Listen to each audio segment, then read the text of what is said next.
aholining madaniyat va san'atga qiziqishini oshirish, yoshlarda ijodga mehr uyg'otish uchun san'atkor va muxlis o'rtasida jonli muloqotni kuchaytirishimiz zarur.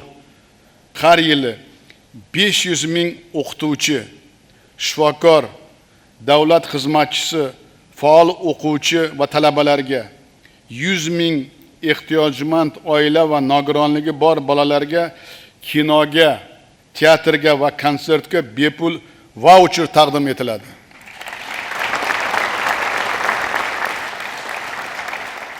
Qo'chqorov, Allayarov, Nazarbekov 1-oktyabrdan bunday voucherlarni berishni yo'lga qo'ysin.